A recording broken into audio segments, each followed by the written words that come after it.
প্রশাসন হচ্ছে বেরবির মূলা প্রশাসন। এতদিন এই বেরবিতে মূলা চাষ করে এসেছে তারা। আমাদের শিক্ষার্থীদের প্রাণের দাবি যদি ব্রাকসু জানুয়ারির মাঝে না হয় তাহলে এই প্রশাসনকে বেগম রোকেয়া বিশ্ববিদ্যালয়ে রাখার কোনো মানেই হয় না।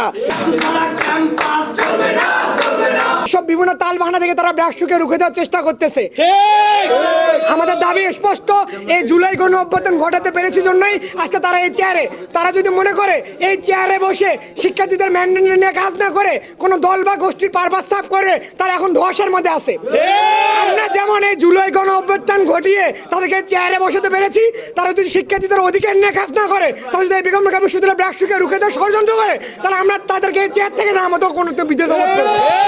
আমাদের দাবি স্পষ্ট, আজকের মধ্যে নতুন নির্বাচন কমিশনার নিয়োগ দিতে হবে এবং তফসিল সচল করতে হবে। তা যদি না করা হয়, তারা যদি মনে করে কোনো দল বা গোষ্ঠীর চাপে বা ষড়যন্ত্র ব্রাকসুকে রুখে দেবে, তাহলে আমাদের প্রতিবাদ হবে তাদের বিরুদ্ধে। আমাদের নতুন নির্বাচন কমিশনার নিয়োগ দিতে হবে এবং আমাদের তফসিল সচল সংসদ দিবে।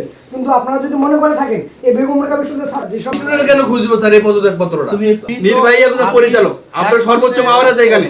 আমরা শেষ পর্যন্ত দেখে যাব, যদি বেগম রোকেয়া বিশ্ববিদ্যালয়ে এই প্রশাসন জানুয়ারির মাঝে নির্বাচন দিতে না পারে তাহলে তাদেরকে চেয়ার থেকে টেনে নামাতে বেগম রোকেয়া বিশ্ববিদ্যালয়ের শিক্ষার্থীরা 1 মিনিটও সময় নেবে না। আমরা অনশন করেছি, অনশনে এই প্রশাসন আমাদেরকে সান্ত্বনা দিয়েছিল অক্টোবরের মধ্যেই নির্বাচন দিবে, কিন্তু তারা অক্টোবরে না দিয়ে নভেম্বর পর্যন্ত সময় নিল, নভেম্বর থেকে ডিসেম্বরে সময় নিল, ডিসেম্বর থেকে তারা জানুয়ারিতে সময় নিল, কিন্তু তাদের সময় নেওয়া শেষ হচ্ছে না।